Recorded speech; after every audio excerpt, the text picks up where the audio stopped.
Hello po sa inyong lahat mga ka-crypto. Ako po si Pinoy Crypto Trader at sa video na ito ay atin pong pag-uusapan dito ang tungkol dito sa 5 signs of Bitcoin crash to end a bull cycle. Yan, normal lamang naman po talaga na pagkatapos po ng bull cycle ay makakaranas po ng isang matinding pagbagsak ang market price ni Bitcoin. Normal lamang po talaga yan. Pero bilang mga traders at saka mga investors ay napakahalaga po na dapat nating matukoy yan ang price crash or yung crash na ito yan sa katapusan ng bull cycle na ito para makapag-exit po tayo or makapag-take profit po tayo bago pa ito bumagsak. Kaya napakahalaga po nito. Kaya yan po, aalamin po natin sa video na ito ang 5 mga sinyales na itong si Bitcoin ay malapit na po siyang bumagsak or malapit nang matapos yung kanyang bull cycle at magti-take over naman yung mga bear. Kaya yan, bago po tayo magpatuloy ay nais ko lamang po munang bigyang linaw ang aking disclaimer kung saan ang nilalaman po ng video na ito ay hindi po ito isang financial advice. For education and information purposes lamang po ang layunin nito. Maliban po dito ay nais ko na rin pong magbigay babala na wala pong kahit anumang group chat ang Pinoy Crypto Trader. The fall of crypto prices is almost inevitable because of its volatility occasioning massive inflows and outflows. Kaya yan. Gaya nga ng sinabi ko kanina ay yung pagbagsak ng mga crypto currency, pagbagsak ng kanilang mga presyo ay hindi po talaga natin maiiwasan yan. Sapagkat talagang ganyan po talaga ang behavior or characteristics or katangian ng crypto market. Ito po ay umaangat at ito na rin po ay bumabagsak. Yan, wala pong market na tuloy-tuloy itong umaakyat ng magpakailanman. Yan, meron at meron pong time na babagsak ito. Kaya ayan, taas, baba, yan lamang po ang ginagawa ng crypto market. Kaya hindi po natin maiiwasan ang pagbagsak nito. Kaya yan, yun nga lang at ang mga cryptocurrencies ay meron po kasi silang malakas na volatility. Kaya posibleng mataas ang kanilang aakyatin tapos malaki naman yung kanilang ibabagsak. At yan yung nagdudulot po kasi ng volatility na ito kung bakit umaangat ang presyo ng mga cryptocurrencies at kung bakit bumabagsak ang mga ito ay yung tinatawag po nilang inflows at saka outflows ng funds. Ito po yung mga pumapasok at saka lumalabas na pondo. Yan, kung mas malaki yung pumapasok, yan, massive inflow, yan ay dito po nagkakaroon ng impact. Ayan ang kung saan ay tumataas yung presyo ng mga cryptocurrencies kung pag nakakaranas po ng massive inflow. Kapag massive outflow naman, yan ay palabas naman po ito. Yan, mula sa crypto market ay lumalabas po ito. Kaya kapag nakakaranas naman po ng massive outflow ay ang impact naman po nito sa crypto prices ay babagsak. Yan, babagsak ang mga presyo ng mga crypto prices. Assets can hit all-time high and also fall to lows. Ayan na nga, yung sinabi ko kanina. Ang mga cryptocurrencies ay posible po itong umangat ng napakataas na presyo. Dulot po ng napakataas na volatility ng mga cryptocurrencies. Pwedeng umangat yan. Kaya maraming mga smart investors ang nagagawa nilang tukuyin yung tamang cryptocurrencies at nagagawa nilang kumita ng malaking gain yan, sa pagtaas sa mga pagtaas ng mga cryptocurrencies sa nagsisitaasang mga presyo. Ayan, nagagawa nilang kumita ng mga milyon. Ayan, sa maliit lamang na puhunan. Kaya marami po talagang naaakit na mga investors dito sa mga cryptocurrencies. At ayan, kung meron po itong kakayahan na umangat sa napakataas na presyo, ay syempre ang cryptocurrencies ay meron din po itong kakayahan na bumagsak sa napakababang presyo. Kaya ayan, kung ano yung kaya niyang kaya niyang umangat sa napakataas na presyo, ay pwede rin itong bumagsak sa napakababang presyo. Kaya ganyan po katindi ang volatility ng mga cryptocurrencies. This trend can be seen in Bitcoin's historical price data over the years. Kaya yan, mapapansin po daw po natin yung ganitong galawan ng presyo ng mga cryptocurrencies sa kanilang mga charts. Katulad po ni Bitcoin. Mapapansin po natin ang kanyang mga historical price data sa mga charts. Kaya ayan, check po natin katulad po nito. Ayan, zoom out po natin. Ayan, mapapansin natin na ayan, tuloy-tuloy po siyang umaakyat. Ayan, dito sa daily chart time frame. Ayan, pero umangat na rin po siya noon. Ayan, katulad niyan. Umakyat na rin po siya noon, tapos babagsak po siya ulit. Ayan. Tapos nag-consolidate dito. Ayan, tapos umakyat po ulit. Kaya ganyan lamang po ang ayan, ganyan po talaga ang normal na katangian ng crypto market. Talagang umaakyat lamang po siya, tapos bumabagsak. Kaya hindi po talaga natin maiiwasan yan. Wala pong market na diretso na ito ay umaakyat. A notable example is the 2021 bull run that saw Bitcoin soar to an all-time high of $64,000. The 2022 bear market saw a Bitcoin crash below $19,000. Kaya ito po yung isang halimbawa dito kay Bitcoin. Noong taong 2021 ay dito po nakaranas ng bull run itong si Bitcoin at umangat po ito sa presyong $64,000. Kaya yan, check po natin dito ulit sa chart ni Bitcoin. Check natin taong 2021. Ayan, asan ba yung taong 2021? Dito po yun. Ayan, mga taong 2021 ito. November 21, Monday. November 8 po pala, Monday 2021. Ito po, na-hit po niya rito yung kanyang pinakamataas na presyo na umaabot po ng 69,275.47 ayon po dito sa datos ni Binance. Kaya yan, na-hit po niya rito. Ito yung kanyang naging matinding performance nitong nakalipas na taong 2021. Pero pagkatapos po niyang na-hit yung kanyang all-time high na presyo, ay pagsapit po ng taong 2022 ay dito na po nag-take over ang mga bears.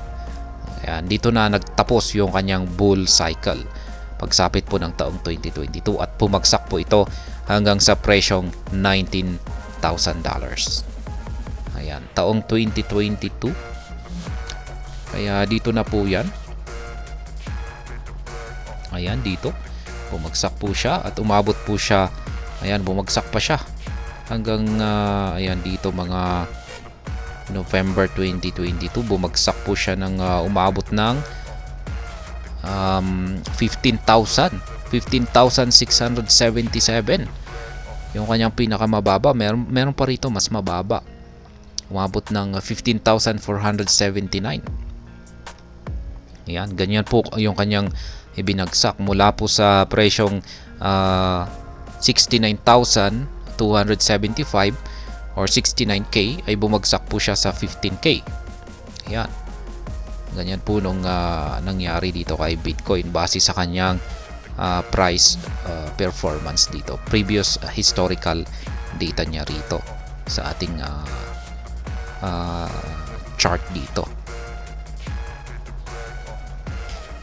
At ayan, ito na po yung mga 5 signs. Ayan.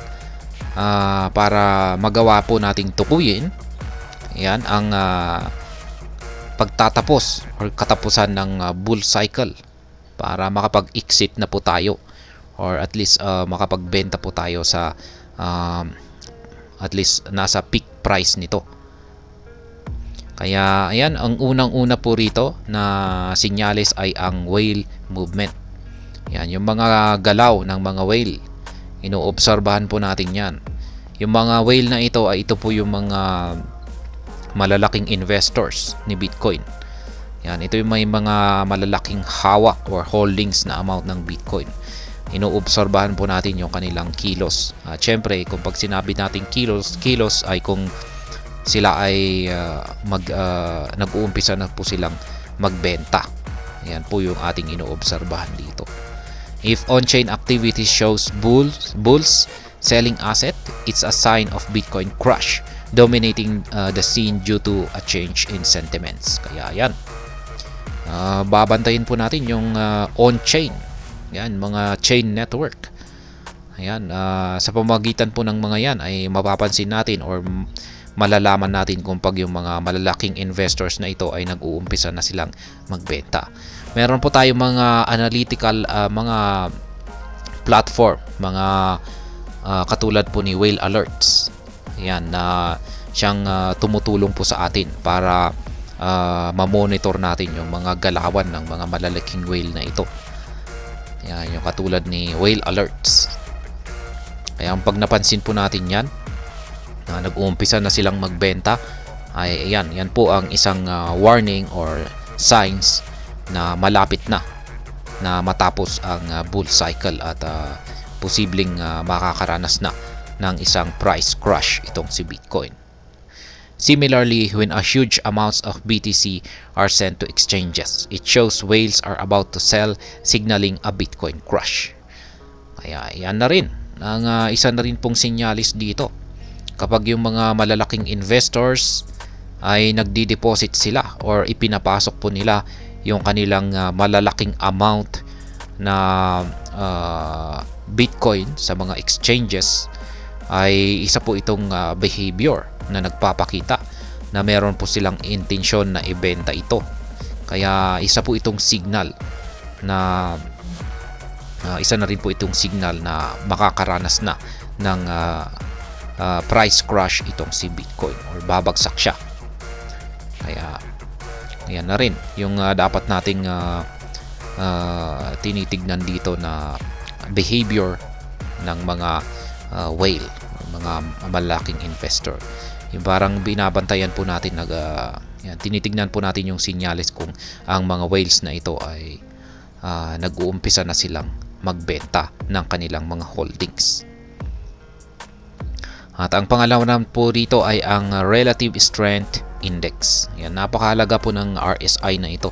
Marami pong gumagamit ng mga traders dito ang RSI na ito. Kasi mukhang medyo accurate po kasi yung kanyang ibinibigay na signal dito. The Relative Strength Index or RSI of Bitcoin and other indicators can signal investors to the direction of the market. This metric measures the buying and selling pressure of an asset. When the asset becomes overbought, this becomes a signal for a potential pullback leading to a Bitcoin crash. Kaya ayan po, simple lang naman pong gamitin ang RSI na ito. Ayan, RSI indicator na ito. Nagbibigay lamang po ito ng signal kung pag overbought or oversold na ang market. Yan, check po natin yan dito sa chart ni Bitcoin. Tanggalin po muna natin itong aking QQE mode dito. Yan, asan ba yung RSI natin dito?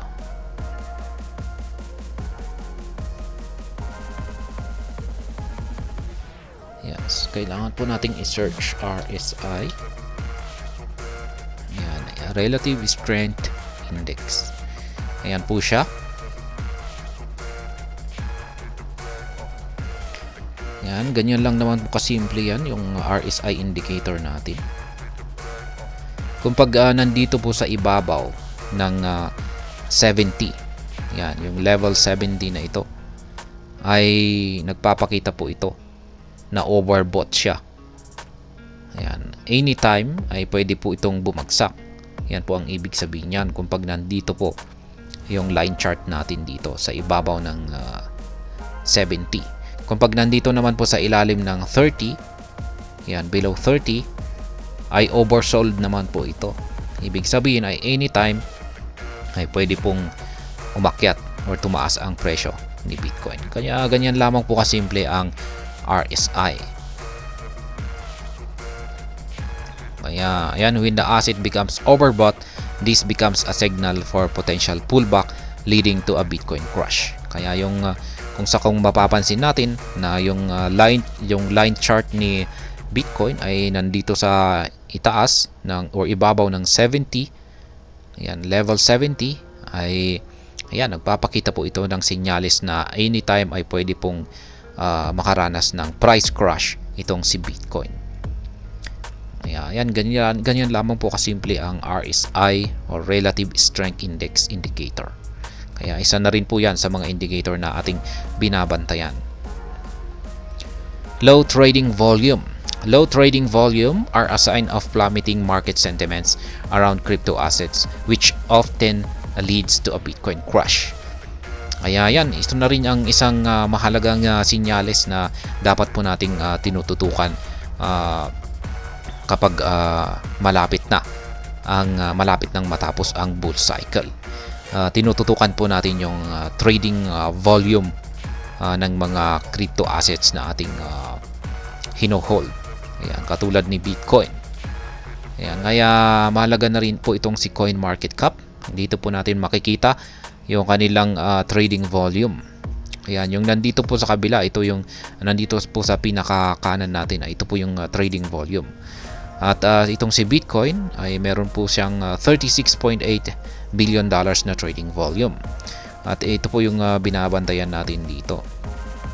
Ayan, yung kanyang trading volume na ito. Pwede naman po nating buksan yan para ayan, mas magkaroon tayo ng mas detalyadong impormasyon dito. At ayan, yung kanyang mapapansin po natin dito na yung kanyang trading volume nitong nakalipas na 24 oras ay bumagsak po siya ng 4.51%. $36.8 billion. Yan. Bumagsak yung kanyang trading volume. At kung mapapansin po natin yung kanyang daily chart time frame dito, ay ayan, bumagsak po siya kahapon. Ayan, nagkaroon siya ng bearish candlestick kasi bumagsak din po yung kanyang trading volume. Kaya yan po ang isang basihan, ang kanyang trading volume na dapat na rin po nating tinututukan na posibleng magbigay po sa atin ng maagang signal na nalalapit na matapos ang bull cycle. Heightened market activity causes a bullish action, while reduced activity signals the opposite due to fear of plunging prices. Kaya yan lamang po ang trading volume. Kung nakikita po natin na tumataas yung kanyang trading volume, ay ibig pong sabihin ay marami pong nagkakaroon ng interest dito ay Bitcoin. Kaya ang dulot po nito ay tumataas yung kanyang presyo. Pero kung pag nakikita po natin na bumabagsak yung kanyang trading volume, ay marami pong natatakot or parang umaalis na sila dito kay Bitcoin. Ayan, due to fear. Ayan, due to fear of plunging prices. Kaya, ayan, malamang ay maraming natatakot kaya nagbebentahan na sila or nagtitake profit na sila kay Bitcoin. Kaya yan po ang trading volume. Bottleneck regulation. Strict regulation by global authorities create uncertainty on the part of investors. Ayan, totoo po yan. Yung mga regulations, yung mga patakaran ng mga bansa pagdating po sa mga cryptocurrencies at napatunayan na po yan. Ayan, sa mga nakaraang mga pangyayari. Most times, harsh rules come on the back of market implosions and collapses. Yan, may mga patakaran na talagang nakakaapekto ng matindi sa presyo ng mga cryptocurrencies. At kung minsan ay yung mga patakaran na ito ay talagang babagsak talaga ang presyo ng mga cryptocurrencies. Dulot po ng takot. Takot na rin po yan. An example was the 2022 fall of Terra's stablecoin and the FTX, which took billions from the market. Kaya ito po yung isang halimbawa, yung isa lamang po ito sa mga pangyayari noon. Yung pag-collapse ng Terra stablecoin at saka yung exchange na si FTX. Kaya yan, nangyari po yan nung nitong nakalipas na taong 2022. At yung mga pangyayari na ito ay nagdulot po ng Bitcoin crash. At maliban dahil dito sa insidente na ito ay mas naging matindi yung regulations sa mga cryptocurrencies. Ayan, talagang mas naging stricto yung mga regulations para maiwasan yung mga ganito. Kasi syempre, kawawa na rin po yung mga naapektuhan dito, yung pag-collapse ng Terra stablecoin at saka yung FTX. Marami po talagang naapektuhan dyan. At marami akong napanood noon na naapektuhan ng mga investors or users. Ayan, marami pong umiiyak-iyak kasi laki po nang nawala sa kanila. At dahil dyan ay syempre mas naging stricto na ngayon ang mga regulations, mga patakaran para maiwasan po yung mga pangyayaring mga ganito. Market hype and meme coin frenzy. Although outside the Bitcoin ecosystem, a general excess hype in the wider cryptocurrency market is a sign of heightened activity and increased RSI. Kaya ayan yung mga meme coin. Karamihan po kasi sa mga meme coin ay pinapagalaw naman po ito ng mga hype. Ayan. Ang isa pong halimbawa rito ay yung mga katulad po ng nangyari noon dito kay Dogecoin. Yan, at siguro naman ay kilala naman po natin siguro itong si Ginoong Elon Musk. Yan, hinipe po niya ng ilang beses itong si Dogecoin. Kaya umangat po ito ng umangat. Kaya yan po ang tinatawag nilang hype. At wala pong gaanong basihan. Yan, yung kanyang pag-angat. Yung pag-angat ng mga meme coin. Kundi hype lamang. Parang prino-promote lamang po ng isang napaka-influential or kilalang tao. Kaya umaangat ito. Pero pagkatapos po ng hype, yan, siguro ay tumigil na sa pagka-hype yung isang tao katulad ni Ginoong Elon Musk. Nung tinigil po niya ang pagka-hype kay Dogecoin, ay yan, ito po ay bumagsak. This is initially good as it comes with a phase of inflows and increased prices, but it is often followed by market corrections causing a Bitcoin crash. Kaya yan, balikan po ulit natin si Dogecoin. Nung hinipe ito ni Ginoong Elon Musk, ay nagdulot po ito ng malaking inflows ng funds sa crypto market. Marami pong bumili nito at marami pong nag-invest kay Dogecoin. Kaya umangat ito ng umangat. Pero nung natapos na yung kanyang pag-hype dito kay Dogecoin, ay syempre nakaranas po ito ng market correction. Yan, unti-unti nang hina yung hype. Kaya marami na pong mga nagbentahan nito. Ayan, marami nang nag-dump at nag-cause po ito ng isang matinding price correction. At ayan, naapektuhan na rin ang buong crypto market. Kaya ayan po ang nangyari. Kaya yan pong muli yung mga 5 mga sinyalis na pwede po nating tutukan kung nalalapit ng magkaroon ng price crash itong si Bitcoin dulot po ng pagtatapos ng kanyang bull cycle. Yan po ay ang hype, ang regulations, low trading volume, ang RSI indicator, yung mga galaw ng mga malalaking investors. At ayan. At hanggang dito na lamang po tayo sa video na ito mga ka-crypto. Sana po ay inyong nagustuhan ang aking paliwanag sa video na ito. Kung inyo po itong nagustuhan, pakiclick lamang po ang like button nito. Para naman po sa mga bago lamang dito, kayo po ay aking inaanyayahan para mag-subscribe. Pakiclick na rin po ang bell icon nito dahil ito po ang siya magsisilbing notification nito sa mga bago kong videos na akin pong ina-upload sa aking YouTube channel na ito. Marami pong salamat sa panonood, ingat po tayo lagi at God bless po sa ating lahat.